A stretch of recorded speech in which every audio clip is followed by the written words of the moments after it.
आणि एक व्यथित मनाने त्यांनी गडावर जर शास्त्रीजींचा आधार मागितला असेल, काही बोलले असेल, त्यात वावगं वाटत नाही. फक्त मला एवढंच एक असं वाटतं की असाच आधार एक काळ पंकजाला हवा होता.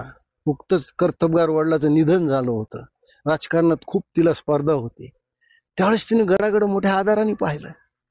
गडाने काय केलं की दसरा मेळावा जो स्वर्गीय गोपीनाथराव मुंडे पासून चालत आलेला आहे तो इथं घ्यायचा नाही. गडाने दरवाजे बंद केले त्याच्यासाठी. मग जो न्याय पंकजा मुंडेंना लावला तोच न्याय त्यांनी धनंजय मुंडेला लावला नाही. न्यायाचारी आहात आपण, न्याय देताना स्त्री आणि पुरुष हा भेद आपण केला. पण गडाने जरी पंकजाला टाकलं त्यावेळेस समाज बांधवांनी तळहातावर फुलासारखं तिला झेललं. हे सत्य विसरून चालणार नाही. भगवान श्रीकृष्णाने सांगितलं होतं की मी नाही शस्त्र हातात धरणार. त्यांनी ती प्रतिज्ञा मोडली आहे. इथे तसंच घडलं, हरकत नाही. ते न्यायाचार्य आहेत. मी फार एक सामान्य 3.5% माणूस, मी काय त्यांच्यावर बोलणार.